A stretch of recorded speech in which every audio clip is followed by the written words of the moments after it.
Shalom Bapak Ibu yang dikasihi Tuhan, puji nama Tuhan ya. Pagi hari ini kita bangun dalam keadaan yang sangat baik.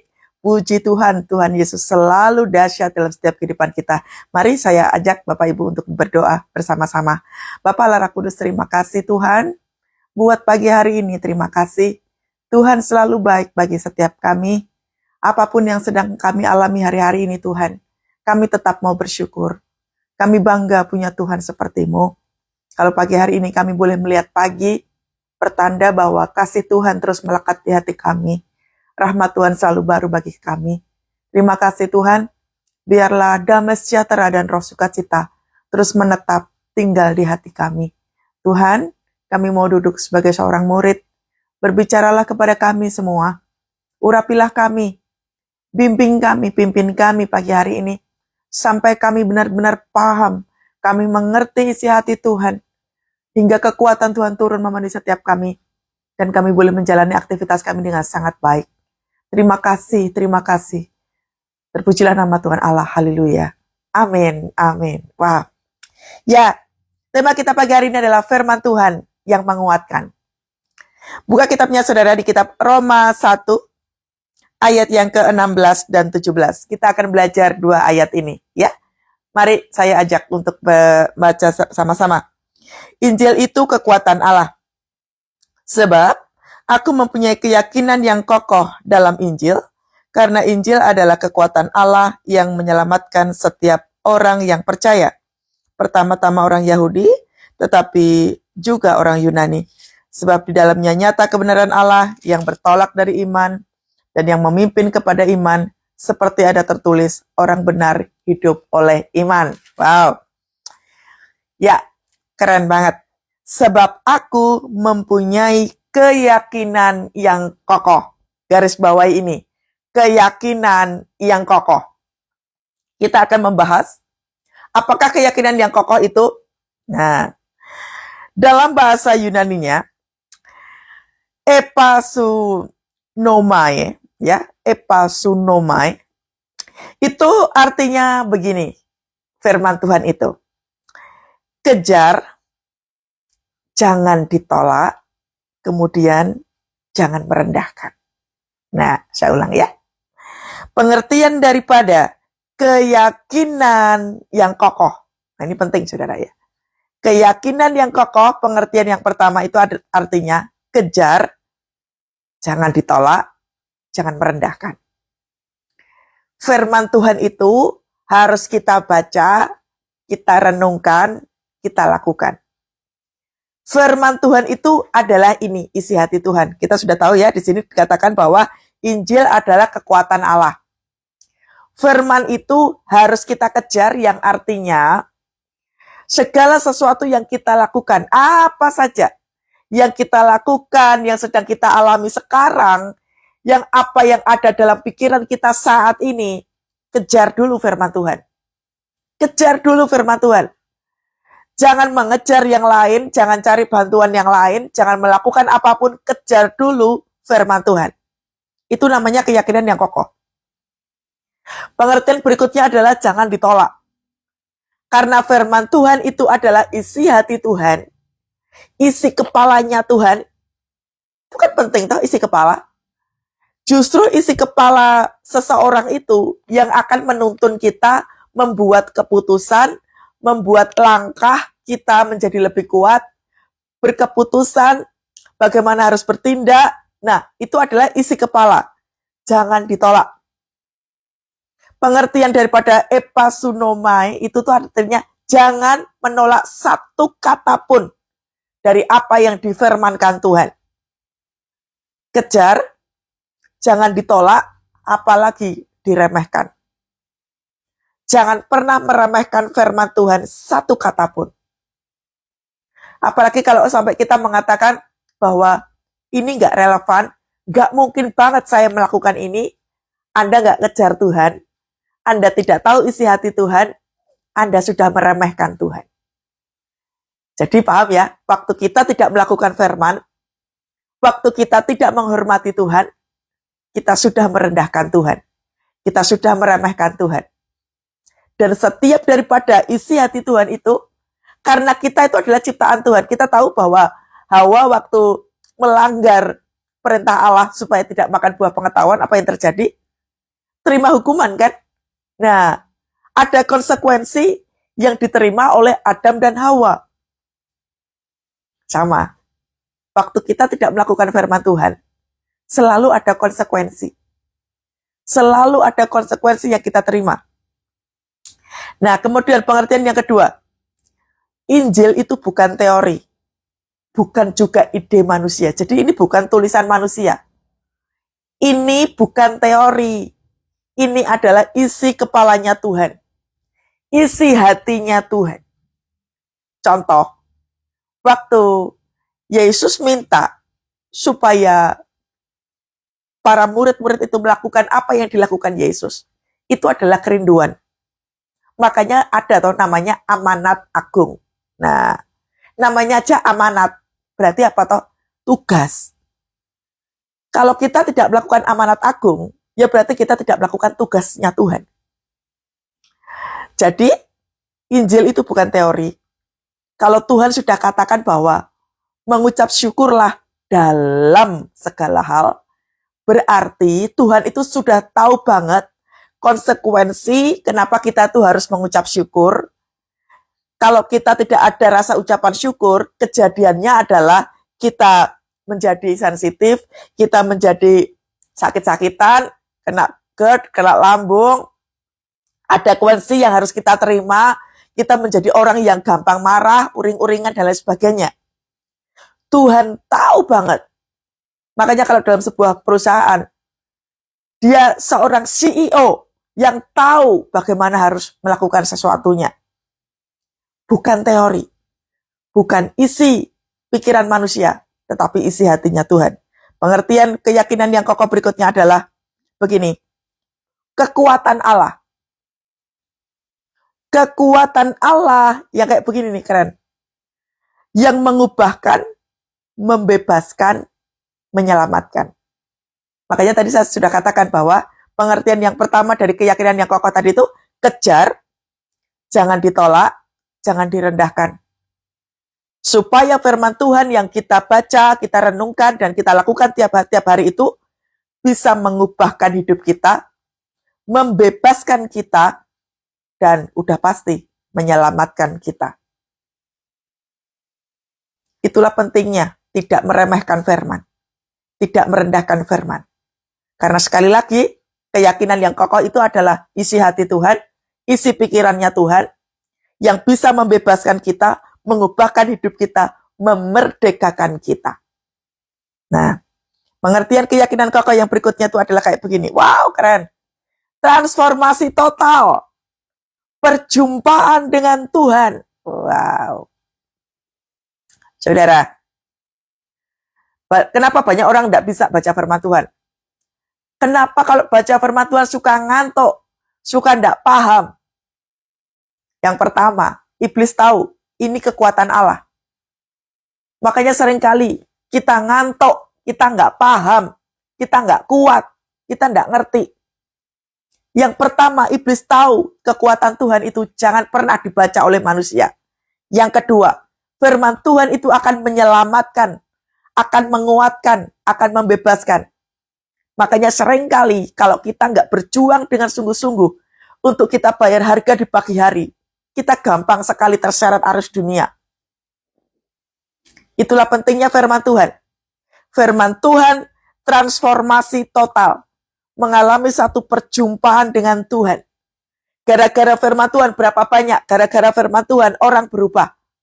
Dulu waktu saya kena sakit mental, bertahun-tahun saya nggak punya rasa sembuh, nggak bisa sembuh sama sekali. Pergi ke psikolog, psikiater, nggak sembuh-sembuh.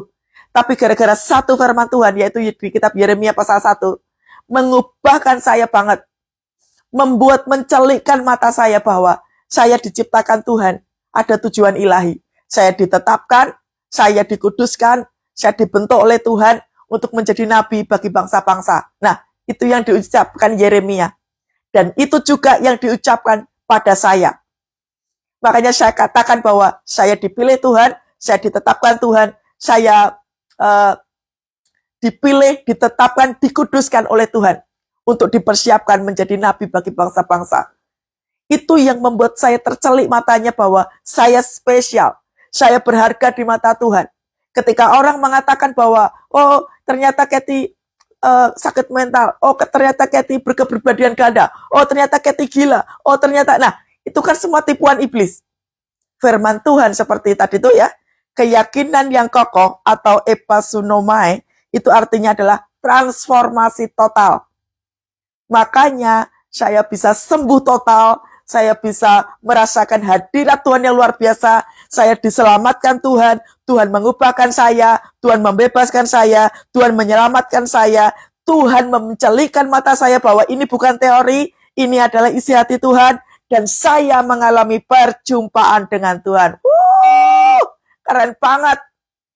Makanya rugi besar ketika kita tidak merenungkan firman Tuhan.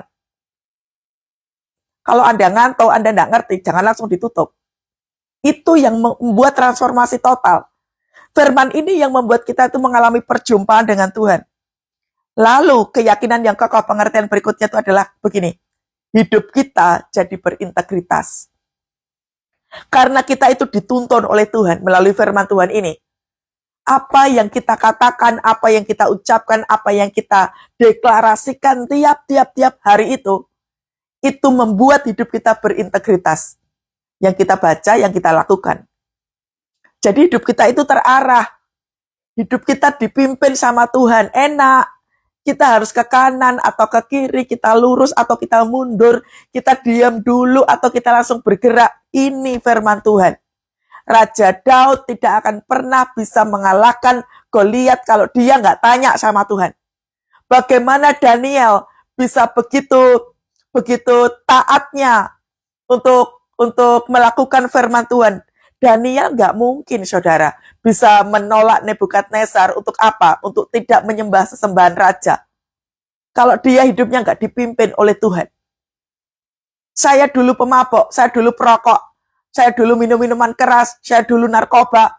Tapi coba, kenapa sekarang saya jijik dengan semuanya itu? Karena firman. Karena Tuhan yang mengubahkan, karena keselamatan, karena membebaskan. Nah, ini loh tadi loh ya. Karena tidak menolak, tidak merendahkan Tuhan. Karena saya tahu bahwa keyakinan yang kokoh itu, atau epasunomai itu artinya adalah hidup berintegritas, perjumpaan dengan Kristus, totalitas. Nah, makanya berubah. Hati-hati kalau kita baca firman Tuhan, tapi kita nggak berubah. Percuma, saudara. Karena di sini Paulus mengingatkan kepada kita bahwa aku mempunyai keyakinan yang kokoh terhadap Injil. Tadi sudah dijelaskan ya, keyakinan yang kokoh itu pengertiannya apa saja. Jadi, mari kita lakukan itu.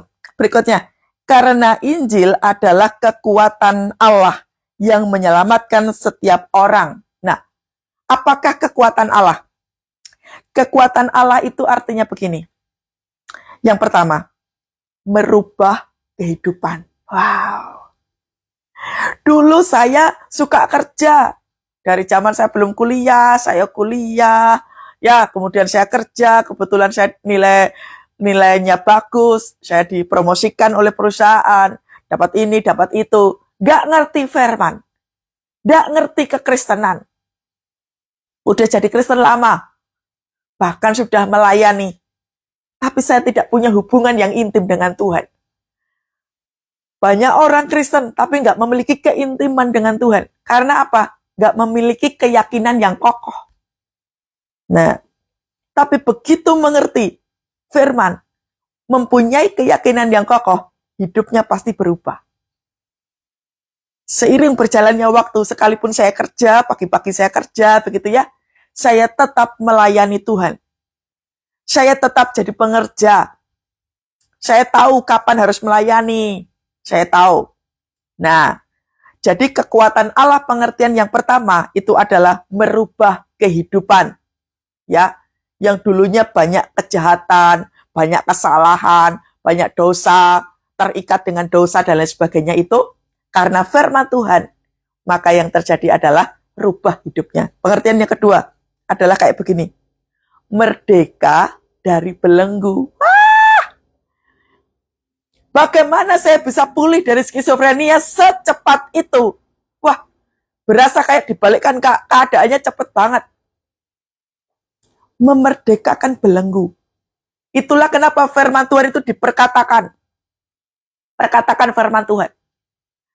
Sewaktu saya kehilangan pekerjaan, saya tidak ada gaji, saya harus bayar karyawan, saya nggak tahu harus seperti apa. Tengah malam yang saya perkatakan cuma firman Tuhan. Segala perkara dapat kutanggung di dalam Dia yang memberikan aku kekuatan. Yang membuat aku kuat. Yang membuat aku merdeka. Yang membuat aku tenang. Nah, firman Tuhan itu kalau baca, saudara ya. Makanya kalau baca, itu tuh yang begini. Dideklarasikan kalau baca firman Tuhan itu. Contoh ya, saya kasih contoh kalau baca firman Tuhan. Contohnya di kitab Habakuk 3. Ya, kalau baca firman Tuhan itu tuh jangan kayak baca komik. Sekalipun pohon ara tidak berbunga, pohon anggur tidak berbuah. Ini baca komik ini kayak gini. Tadi sudah saya katakan bahwa kekuatan Allah, keyakinan yang kokoh itu artinya engkau kejar, jangan kau tolak, ini firman Tuhan, jangan kau remehkan. Ini adalah transformasi total, ini adalah perjumpaan dengan Allah. Kalau baca firman Tuhan kayak begini.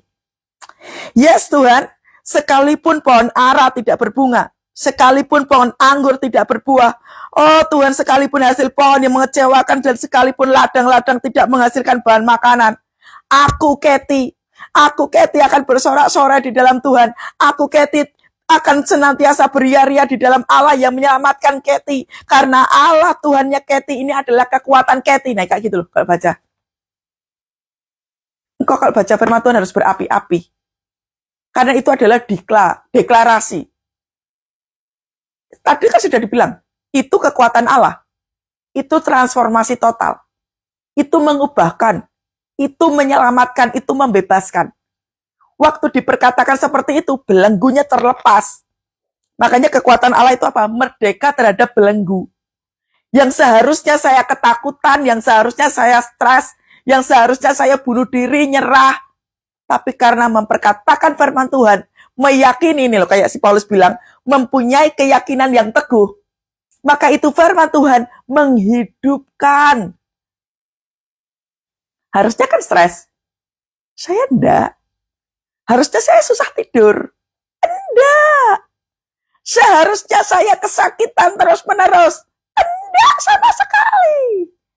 Karena kekuatan Allah, selama kita memiliki keyakinan yang teguh, kekuatan Allah itu memerdekakan, melepaskan belenggu. Jadi kalau Anda masih suka takut, suka khawatir, ya, berarti engkau belum memperkatakan firman. Kalau engkau sampai sakit-sakitan, karena GERD, lambung, banyak pikiran, dan lain sebagainya, berarti engkau belum memperkatakan firman Tuhan. Belum melakukan firman Tuhan. Ingat baik-baik. Diperkatakan itu, artinya hidup sesuai firman. Kalau tadi dikatakan bahwa aku akan beria-ria di dalam Tuhan, yang memberikan aku kehidupan, ya berarti keputusannya adalah beria-ria, yang artinya bersukacita melampaui isi pikiran kita. Beria-ria bersukacita itu bukan tertawa, terbahak gitu doang, saudara. Tapi ada ucapan syukur bahwa nggak apa-apa aku ditipu orang, nggak apa-apa aku kehilangan pekerjaan, nggak apa-apa aku bangkrut, nggak apa-apa apa yang terjadi padaku, aku disakitin, nggak apa-apa. Aku punya Tuhan kok. Aku akan berjalan sesuai dengan firman-Nya. Aku akan berlari bersama-sama dengan Tuhan. Tuhan itu ngajarin umatnya seperti Raja Wali yang terbang tinggi. Akulah si Raja Wali itu yang terbang tinggi, yang tidak akan pernah jatuh sia-sia. Loh gitu. Itu namanya memperkatakan. Dan itu namanya menghidupi.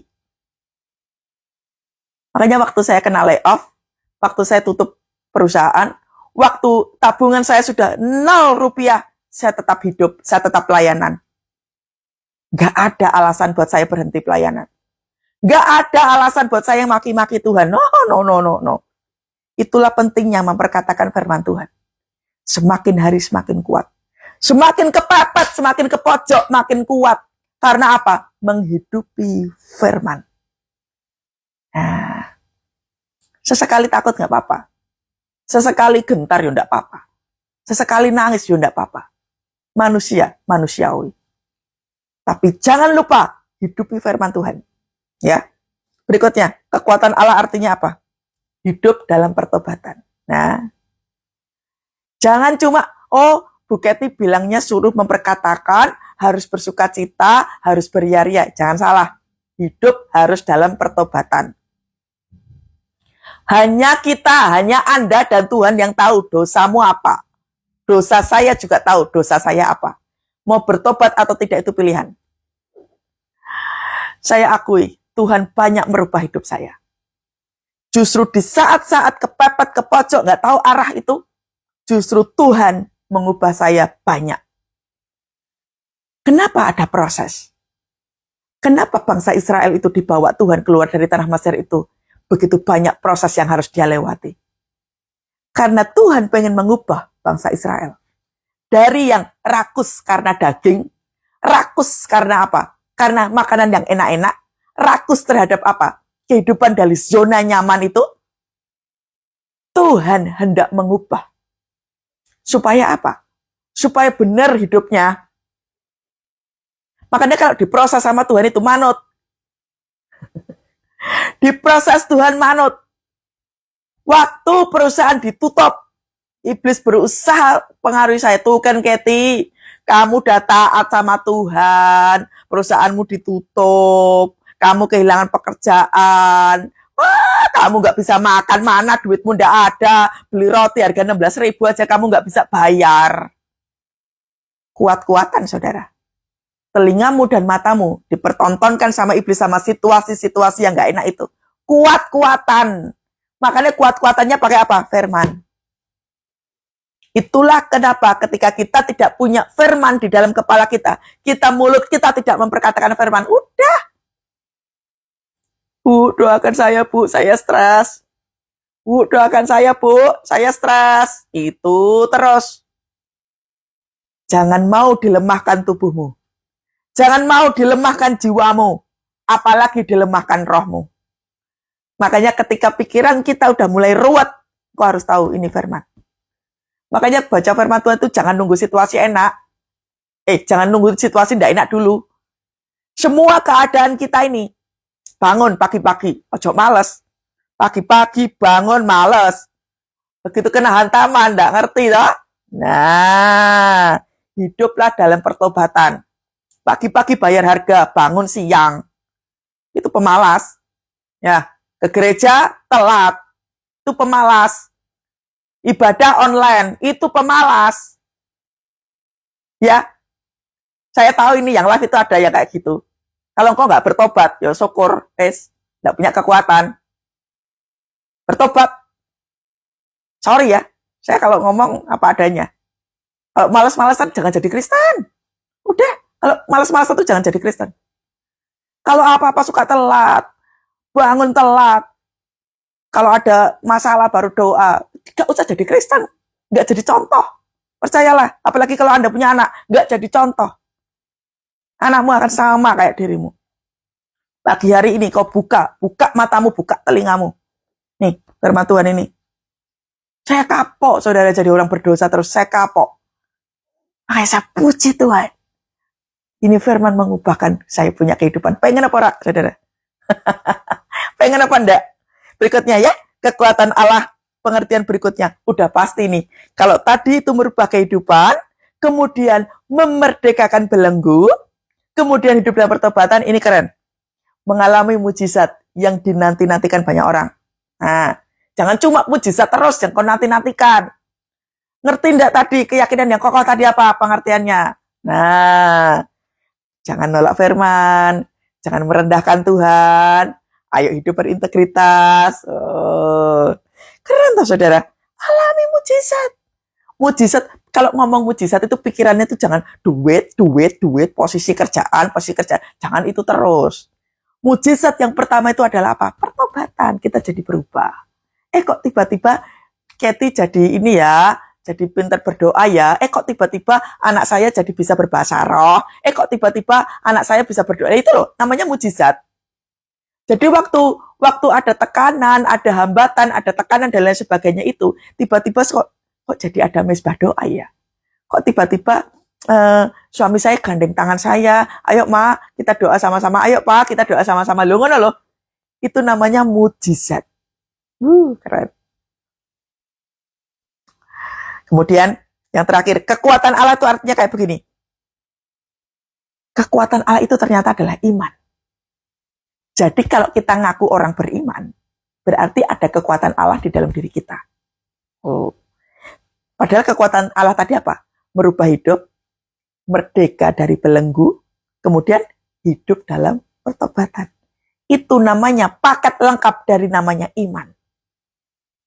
Jadi iman itu tuh bukan cuma yakin doaku dijawab Tuhan nanti dulu, hidupmu berubah apa enggak. Perkataanmu penuh firman atau tidak. Engkau menghidupi firman Tuhan atau tidak. Itu baru iman namanya. Ya, jadi aku mempunyai keyakinan yang kokoh dalam Injil. Karena Injil adalah kekuatan Allah. Ayat berikutnya. Sebab di dalamnya nyata, jamnya cepet banget ya. Sebab di dalamnya nyata kebenaran Allah. Nah, apa toh pengertian nyata itu? Ya. Sebab di dalamnya nyata kebenaran Allah. Nyata kebenaran Allah itu pengertian yang pertama adalah ada kuasa. Ada kuasa di dalam darahnya, darah domba Allah. Ada kuasa di dalam darahnya, darah anak domba Allah. Kemarin ada jemaat DM sama saya, Bu, tadi jadi salah satu jemaat saya ini datang ke dalam sebuah sidang perceraian gitu ya, suaminya mau minta cerai gitu. Dia kasih tahu jamnya, jam segini gitu kan ya. Lalu saya katakan, Bu, nanti begini ya. Gitu. Kemudian di jam itu, saya kasih reminder di HP saya. Bahwa si ibu ini sedang dalam sidang. Saya cuma nyanyi lagu ini. Ada kuasa di dalam darahnya, darah domba Allah. Ada kuasa di dalam darahnya, darah anak domba Allah. Biarlah ada kuasa di dalam doa saya dan doa ibu itu. Udah, nanti apa yang terjadi bukan urusan kita. Kita udah percayakan sama Tuhan. Kemudian sudah, dia kasih tahu sama saya bahwa tiba-tiba hakimnya itu bisa jadi satu mediator yang sungguh-sungguh hidupnya takut akan Tuhan. Di luar sana, maaf sekali. Banyak sekali hakim-hakim yang tidak jujur. Masih banyak yang hidupnya enggak punya rasa takut sama Tuhan. Tapi waktu kita bilang, ayo kita berdoa. Supaya hakim itu diberikan rasa takut akan Tuhan. Wow. Perkara hasilnya kayak apa itu bukan urusan kita. Tapi setidaknya doa itu mengubahkan situasi. Setidaknya waktu engkau datang ke persidangan, waktu engkau datang, contoh katakanlah, engkau sedang amburadul hidupmu, ruwet segala pikiranmu. Perkatakan firman Tuhan, karena ada kuasa. Segala perkara, contohnya kayak tadi tuh loh, segala perkara, yes, kayak tidak dapat tanggung. Di dalam Tuhan yang aku percaya. Yes Tuhan, semua perkara apa saja yang aku alami, aku taruh itu di dalam hatimu Tuhan. Aku percaya, aku tidak pernah sendirian. Itu namanya memperkatakan firman. Ada namanya perkataan profetik. Makanya ada kekuatan, tiba-tiba jadi kuat, tiba-tiba jadi teduh, situasinya jadi begitu aman. Atmosfernya diubah dulu. Segala sesuatu kalau kita mau doa, senjata utamanya adalah sukacita. Yang kedua, ubah dulu atmosfer. Supaya kuasa ilahi itu turun. Kapan hari saya ada anak kesurupan saudara ya. Datang gitu, dibawa gitu ya. Datang ke rumah gitu. Terus saya minta cerita ini kenapa kok kayak begini. Ini gitu kan ya. Udah. Terus akhirnya sorry, bukan kesurupan. Anak itu maksudnya kerasukan roh jahat, tapi masih sadar. Karena di dalam tenggorokannya sini kayak ada yang nyangkut gitu, jadi dia tidak bisa berkata-kata. Si orang ini besoknya mau sidang. Jadi dia merasa kayak ada kiriman gitu. Lalu kemudian saya bilang, ayo kamu minta ampun sama Tuhan. Kamu minta ampun sama Tuhan. Pertama adalah kamu minta ampun sama Tuhan. Akui Tuhan sebagai Allahmu. Terima Tuhan Yesus. Berikutnya kamu ampuni, kamu sebutin namanya. Sebutin namanya. Kamu ampuni, kamu kasihi, kamu doakan. Ayo sekarang. Wah, kemudian dia berdoa, dia minta ampun sama Tuhan, dia nangis gitu ya. Dia mengampuni, dia ini. Pas dia sebut namanya, sininya tuh udah mulai gede gitu, saudara. Itu tiba-tiba tuh kayak ada yang nyangkut gitu. Saya bilang, terus, kejar, terus. Kayak gitu. Oh, enggak bisa ngomong, Kak. Kayak gitu. Kejar terus, ayo. Masuk terus dalam hadirat Tuhan. Kayak gitu. Terus kemudian dia berbahasa roh gitu kayak, wah, apa syikar, wala. Begitu namanya disebut, tak, tak, tak, tak. Kita nyanyi, Holy, Holy, are you Lord God Almighty. Jangan meremehkan pujian penyembahan. Begitu ininya saya pegang ya, langsung keluar nih. Gitu. Gak perlu jadi orang sakti. Saya gak merasa sakti. Saya gak melakukan apa-apa. Kuasa Tuhan yang bekerja. Makanya, sebab di dalamnya, ayatnya ke-17 itu, di dalamnya nyata kebenaran. Nyata itu artinya ada kuasa. Makanya saya sudah berapa kali bilang, nek males moco Alkitab, engkau nggak kuat.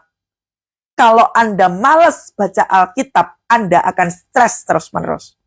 Kalau Anda nggak baca Alkitab, maka iblis yang akan terus di telingamu. Yang kau lakukan, yang kau kerjakan bukan firman Tuhan, tapi di luar daripada itu. Gak usah nego. Gak usah protes juga. Buket ini kalau khotbah, suka nyelkit ngomongnya. Yang nyelkit itu kalau hatimu tidak berubah, baru nyelkit.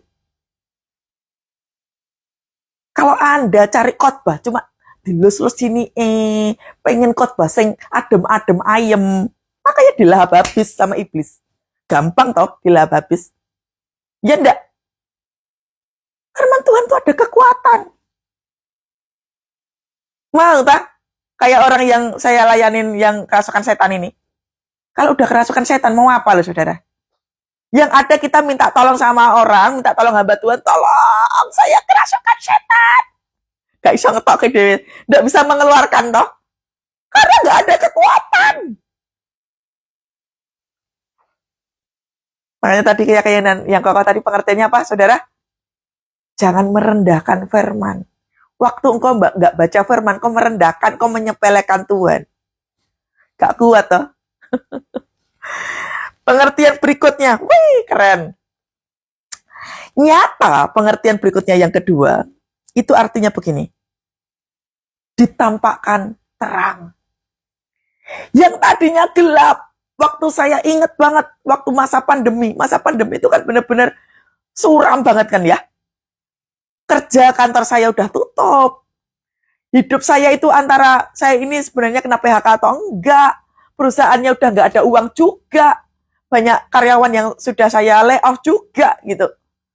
Enggak tahu arah sama sekali. Ngeblur, aduh Tuhan aku harus apa Tuhan. Aku enggak ngerti Tuhan, tolong aku Tuhan. Habis itu cuma nyanyi. Ku yakin kau hadir di sini. Ku rasakan kuasa yang tak terbatas. Nyanyi lagu ini pas kondisinya bingung, gak tahu arah, harus ke kanan atau ke kiri, gak ngerti juga, aku ini harus apa, nyanyi lagu ini tadi. Kemenangan terjadi di sini, kelepasan terjadi di sini, kesembuhan pasti terjadi. Nah, itu loh, makanya Paulus tadi ngomongnya apa? Aku mempunyai keyakinan yang teguh. Kalau kita di dalam Tuhan nggak punya keyakinan yang teguh, Maka kalimatnya kayak kalimat orang pada umumnya. Kalimat orang, maaf ya, kampungan. Tuhan gak tolong. Tuhan biarin saya. Tuhan kok kayak gini sih? Sorry ya. Kristen kampungan tuh kayak gini. Kenapa kok kampungan? Gak ngerti firman. Engkau gak melakukan firman. Engkau gak kenal Tuhan. Terus ngata-ngatain Tuhan. Tuhan gak tolong. Tuhan biarin saya. Tuhan bikin saya kecewa. Engkau Kristen kampungan. Gak kenal siapa Tuhanmu. Gak ada hubungan. Udah pasti, udah kelihatan banget kau gak punya hubungan. Tapi saya sudah doa, Bu. Belum tentu. Orang berdoa belum tentu punya hubungan. Kalau doamu supaya keluargamu berubah, supaya duitmu banyak, supaya engkau kaya, engkau gak punya hubungan pasti. Karena kebutuhanmu cuma pengen kaya, pengen sembuh, pengen sukses. Makanya gak ada relationship. Tapi kalau engkau berdoa, muji nyembah Tuhan, gak peduli kondisinya apa, karena kecintaanmu kepada Tuhan. Karena kecintaan, karena rasa kasihmu kepada Tuhan, itu baru namanya relationship. Itu namanya hubungan. Makanya kalau engkau sampai mengatakan, Tuhan tidak tolong, percuma berdoa, ingat baik-baik kata saya ya, engkau Kristen kampungan. Wes kampungan banget, kampungan, wes balik on deso ya wes. Sana. Saudara, Paulus lo mengatakan bahwa Injil itu kekuatanku dengan yakin. Aku punya keyakinan yang teguh. Aku punya keyakinan yang kuat. Lah kok mulut kita ngomong, Tuhan tidak tolong. Tuhan kecewain saya. Gak mau coba Alkitab ini. Tidak ngerti firman. Hidupi saudara. Hidupi itu firman Tuhan. Saya berani ngomong kayak gini karena saya ngalami kok. Kalau saya nggak ngalami, saya nggak berani ngomong kayak gini. Ya, sebab di dalamnya nyata, ya, tampak terang. Tiba-tiba kau tahu arah. Ini proyek ini diambil atau enggak ya? Saya lagi mau ada proyek sama teman baru. Wah, Tuhan ambil atau enggak ya Tuhan? Tuhan, tolong kasih pengertian saya. Saya harus bagaimana? Arahkan saya Tuhan. Kalaupun nanti enggak jadi juga enggak apa-apa Tuhan. Buat saya tetap mengucap syukur. Supaya orang itu enggak nipu saya. Tuhan, tolong saya. Nah, kayak gitu loh. Jadi, minta tuntunan Tuhan. Apa-apa tuh suka ngomong sama Tuhan dulu. Mau ngerjain apa ya, Mbok? Ya ngomong dulu sama Tuhan. Tunggu dulu Tuhan bicara apa. Baru kita melakukan. Nah, itu artinya keyakinan yang teguh kayak gitu. Pengertian berikutnya kata nyata. Itu artinya begini. Yang buta melihat. Yang tuli mendengar. Orang-orang yang kayak tadi tuh loh. Yang orang-orang Kristen kampungan tadi tuh loh. Tuhan gak tolong. Tuhan gak peduli sama saya. Tuhan bikin kecewa saya. Engkau buta dan tuli. Kalau sudah tahu buta dan tuli, baca firman Tuhan. Saya pernah buta dan tuli. Gak ngerti firman. Waktu masa pandemi penuh dengan ketakutan. Yang ketakutan gak cuma di luar sana. Saya pun ketakutan. Iki terus piye? Aku kudu piye? Aku harus apa? Waktu itu saya buta dan tuli. Kalau sudah kayak begitu, mendekatlah kepada Tuhan. Makin intim sama Tuhan. Tuhan, aku takut Tuhan. Apa yang harus aku lakukan ya Tuhan? Terus habis itu nyembah Tuhan. Aku percaya berkat-Mu atasku melimpah. Kebajikan, kemurahan selalu mengikutiku. Ku puji, ku sembah Kau Tuhan. Nah, penuhi mulut kita itu dengan puji-pujian. Hadirat Tuhan akan memenuhi rumah kita. Mau di mobil sambil nyetir, mau di busway, mau di LRT, mau di MRT, mau di mana saja Anda jalan kaki. Saya jogging aja, saya nyembah Tuhan loh. Saya jogging di GBK aja, saya dengerin firman. Saya nyembah Tuhan. Di mobil saya nyembah Tuhan. Di tempat di mana saja, saya pergi ke pasar aja, saya nyembah Tuhan. Saya berkati Tuhan. Pasar-pasar ini Tuhan, penjual-penjual ini. Terkadang kalau saya ketemu sama yang jual apa gitu yang saya langganan gitu, saya tepuk pundaknya, Tuhan berkati ya. Laris ya, laris, Tuhan berkati. Dari rumah udah minta duluan sama Tuhan, Tuhan berkati kedua tanganku. Kalau aku ketemu sama orang-orang di luar sana, waktu saya tepuk pundaknya Tuhan, ada urapan ilahi itu turun. Nah, itu namanya kekuatan Tuhan. Nyata. Pada suatu kali saya pergi ke pasar, saya ketemu sama tukang sayur gitu. Tukang sayurnya tersenyum. Bu, tersenyum. Oh kayak Ibu Keti, banyak duit. Saya bilang, ada duit, nggak ada duit, tetap tersenyum. Saya bilang begitu. Wah, semua pada tertawa, saudara. Loh, perkataan kita itu mesti perkataan yang membangun. Amin. Pegang tangannya. Laris ya, Bu. Ayo, semangat bekerja pagi hari ini. Oh, enggak, Bu, enggak. Wah, senang ketemu Bu Keti. Senang. Wah, saya beli ini, saya beli itu. Kayak gitu kan. Saya tepuk pundaknya. Ini kakinya kenapa? Gitu. Iya Bu Keti, ini kaki saya ini. Oke. Dalam nama Tuhan Yesus sembuh ya. Sembuh. Bisa jual. Oke Bu, amin. Padahal wongnya jilbaban. Oke Bu, iya Bu. Amin Bu, matur nuwun Bu. Amin Bu, amin. Nah, perkataanmu membangun. Perkataanmu membawa kekuatan Tuhan. Buat orang yang mungkin ibu itu pergi ke dokter berkali-kali tidak sembuh. Tapi karena engkau hadir, tanganmu penuh dengan kekuatan Tuhan, ada pengurapan. Waktu pegang kakinya, Tuhan langsung katakan, doain Keti. Itulah fungsinya firman, saudara. Waktu ketemu sama orang, Tuhan aku minta kesembuhan. Supaya waktu pegang orang alami kesembuhan. Sembuh atau enggak itu urusannya Tuhan. Tapi yang terpenting waktu ibu itu ketemu, ada roh sukacita keluar di hatinya. Saya yakin sekali ibu itu sembuh. Kalaupun belum sembuh kakinya, yang terpenting adalah jiwanya dia mengalami satu kesembuhan yang luar biasa. Itulah tadi kenapa Paulus mengatakan keyakinan yang teguh itu adalah tidak merendahkan firman. Jangan menolak firman, kejar itu firman. Karena di situ ada namanya apa? Ada namanya kekuatan Tuhan. Ada namanya transformasi total. Ada namanya perjumpaan dengan Tuhan. Tuhan, kalau hari ini aku mau keluar rumah, biarlah orang-orang mengalami perjumpaan yang intim dengan Tuhan. Waktu saya ketemu sama orang-orang itu ya Tuhan, mereka mengalami perjumpaan dengan Tuhan. Tolong ya Tuhan, tolong ya Tuhan. Nah, mana loh saudara? Pikiran kita itu, saya itu juga punya masalah sendiri saudara. Saya juga punya masalah sendiri. Tapi jangan mikirin masalah sendiri terus. Orang-orang yang kita jumpa itu loh, berkati. Itulah fungsinya. Ya. Tadi itu ya, yang buta dan tuli, terbuka matanya, terbuka telinganya. Sebab di dalamnya nyata kebenaran Allah yang bertolak dari iman dan memimpin kepada iman. Sebab ada tertulis ini, perhatikan. Orang benar nih garis bawahi, orang benar loh ya, orang benar.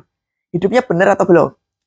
Orang benar akan hidup oleh iman. Jadi orang benar tadi siapa? Ini tadi. Pengertian keyakinan yang kokoh, kekuatan Allah, kemudian nyata itu tadi yang sudah saya jelaskan satu persatu tadi itu adalah orang benar. Makanya bisa dibilang beriman. Ya.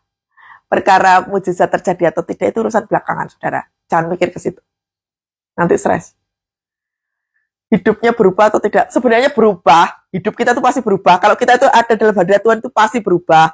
Cuma karena kita tuh fokusnya kepada pokok utama, makanya yang sudah dirubah Tuhan yang dari belakang itu tadi tuh belum nampak sama kita. Itulah kenapa Tuhan mengajarkan mengucap syukurlah dalam segala hal. Ya, engkau ditipu orang, ya tanpa mengucap syukur. Engkau kenapa kok mengucap syukur kalau ditipu sama orang? Ya bersyukurlah diingetin sama Tuhan. Puji Tuhan, puji Tuhan. Nggak sampai habis, puji Tuhan. Ya. Saya pernah saudara ada orang mau nipu saya. Udah ditipu sih. Ambil uang saya gitu ya. Puluhan juta gitu. Ya itu salah saya. Saya cuma minta ampun sama Tuhan. Tuhan, ampuni saya salah. Makanya punya hati yang legowo. Ojo ngata-ngatain. Orang nipu kita, coba kata-katain. Tuhan, justru kita yang minta ampun sama Tuhan. Tuhan, ampuni saya. Saya tidak bertanggung jawab mengelola berkat. Masih ingat tahu saat teduh kemarin? Semua apa yang kita terima, kita harus tanggung jawab. Berkat kita, keuangan kita tuh harus tanggung jawab. Saya minta ampun sama Tuhan. Tuhan, saya berkati orangnya. Saya sebutin namanya. Orangnya udah ngeblok HP saya. Udahlah, saya pikir, kalaupun hilang ya Tuhan, jangan hilang damai sejahtera saya. Jangan hilang sukacita saya. Berkati saya. Urapi saya. Dalam nama Tuhan Yesus, urapi saya. Udah. Beberapa hari kemudian, lumbuh gak ngerti. Saya tuh udah lupa. Hampir saya sudah lupa. Karena saya fokusnya gak ke situ. Tiba-tiba itu orang buka blokirannya saya. Saya bilang, dia telepon saya. Bu, saya minta maaf ya Bu. Boleh nomor rekeningnya diberikan ke saya transfer sekarang. Ditransfer beneran, saudara. Uang saya utuh. Padahal sebenarnya dibawa lari ya bisa aja, wong saya tidak kenal orangnya. Tidak tahu juga. Dan nilainya fantastis. Wah, nilainya fantastis. Di kondisi saya lagi nggak ada uang, itu masa pandemi, saudara. Di kondisi masa pandemi, saya nggak ada kerjaan, perusahaan mesti ditutup, saya ditipu orang puluhan juta. Puji Tuhan, kembali. Makanya tadi loh, jadi orang benar. Jadilah orang benar. Amin. Udah, selesai, saudara. Tinggal praktek ya. Keyakinan yang kokoh tadi itu apa? Pengertiannya, kekuatan Allah itu artinya apa? Nyata itu artinya apa? Yuk kita nyembah Tuhan sama-sama. Ku yakin Kau hadir di sini. Amin. Ku rasakan kuasa yang tak terbatas. Ku yakin Kau nyata di sini. Amin.